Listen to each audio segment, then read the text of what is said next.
Үйлчингөө бид нар чинь утаад хортог. Тэгэл одоо амьсгалын замын өвчин ханиад томуу гээл юм дарлуусаар аваад өвлийг өнгөрөөдөг. Хаваржингаа тоос шороонд бас одоо нүдүүсээр аваад хаврыг өнгөрөөдөг. Тэгээ тэр араар нэг хэсэг нь бол хүүхдүүд одоо бас ингээд чөлөө цаг зав зөв өнгөрүүлэх юм боломжгүй учраас газар цөөхөн учраас нөгөө цахим тоглоомонд, PC тоглоомонд өртдөг, автдаг. За тэгээд элдв янзын хүчирхийлэлд өртдөг. Гэр орных нь одоо аав ээжээсээ эхлээд ажил төрөлтөөгээд хяналт бага байдаг учраас ингээд хаана юу хийж яваа нь мэддэхгүй явсаар байтал бидний нөгөө хамгийн одоо чухал мөртлөө хамгийн том мөртлөө өдөр тутмын энэ болсон болоогүй ажил амьдралын дунд орхигдож байгаа энэ улс орны ирээдүй бас хүүхд багчуудын хувь заяаны асуудал дээр бид нэр одоо маш одоо онцгой анхаарч тэгээ шаардлагатай арга хэмжээнүүдийг авч хэрэгжүүлэх юм зайлшгүй шаардлага. Тийм ч учраас хүүхэд залуучуудад ээлтэй хүүхэд залуучууд руу чиглэсэн ийм засаглалын бодлого үйл ажиллагааг элдв төлхөө хөгжүүлэе гэж байна. Тэгжээж энэ улс орон байх уу байхгүй юу гэдэг асуудал хүртэл яригдана. Энэ хүүхдүүдэд одоо жоохон аштайхан одоо чөлөө цаг зав өнгөрүүлэх, хичээлийн дараах хөтөлбөрүүдэд илүү өргөн хамгаалах ийм боломжийг өргөх үүднээс дүүрэг болохонд талбаануудыг энэ ногоон байгууламжуудыг бий болгоно, өшөө хүүхэд залуучуудын боловсрол хүмүүжилттэй холбоотой олон асуудлуудыг шийдвэрлэнэ. За тэгээд тэрний хажуугаар мэдээж бидний одоо ажил амьдралтай холбоотой олон хүндрэлтэй бэрхшээлтэй өдөр болгон ярьдаг асуудлуудыг бид нар одоо шийдэхин зэрэгцээ гол энэ хүүхдүүд дээр анхаарал гэж.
Би хөлбөмбөр хичээллээд 8 жил болж байгаа.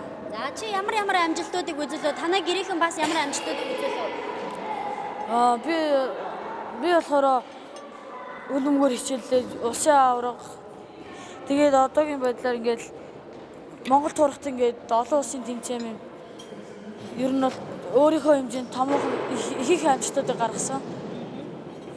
Манай гэр бүлийнхэн гэсэн ер нь бол өөрсдийнхөө хэмжээнд тодорхой хэмжээний амжилт гаргасан. Бидний хөлбөмбөр хичээллэхэд бас биднэрт тусалаад талбай хийж өгч байгаад үнэхээр их баяртай байна. Мөрөдлөө солилцоо болоо тэгээд хичээлдэг шүүр хөлтэй л болж байгаа гэсэн үг шүү дээ. За.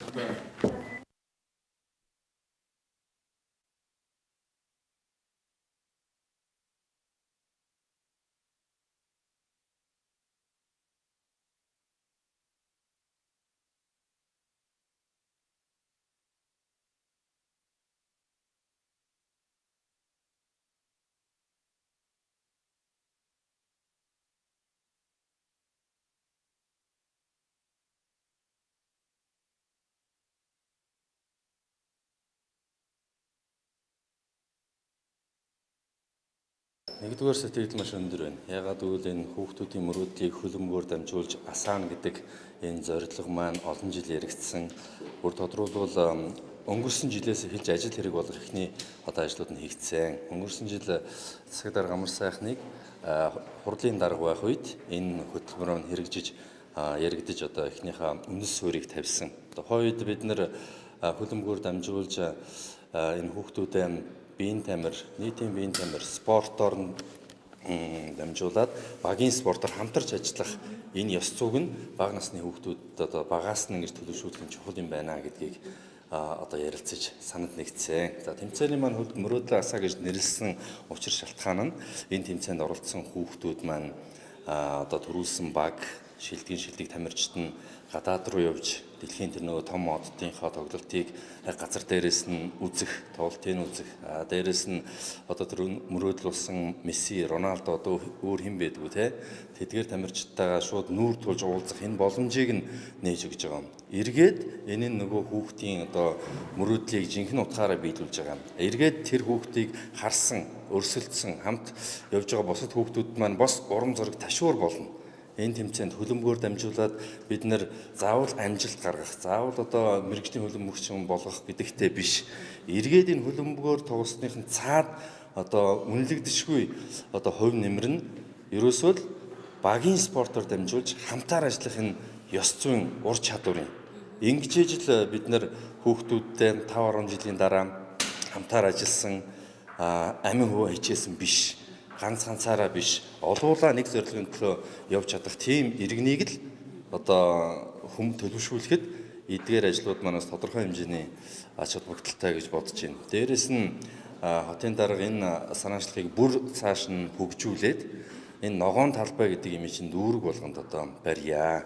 Заавал одоо тийм стандартын том талбай гэдэг яах вэ? Энэ хүүхдүүдэд зориулж байгаа юм чинь хүүхдүүд зориулсан талбайнуудыг ядаж ихний ээлжинд дүүрэг болгонд ингээд барьчих. Нэгэнт одоо энэ газрын асуудал их байдаг. Эдгээр энэ газрууд нь барилга байгууламж болчихоос өмнө хүүхдүүдтэй эргээд хэрэгтэй юмд нь бас ингээд байгуудыг зүтгээд санаачлах гаргаад хүч өгж байгаад нь маш их баяртай байгаа.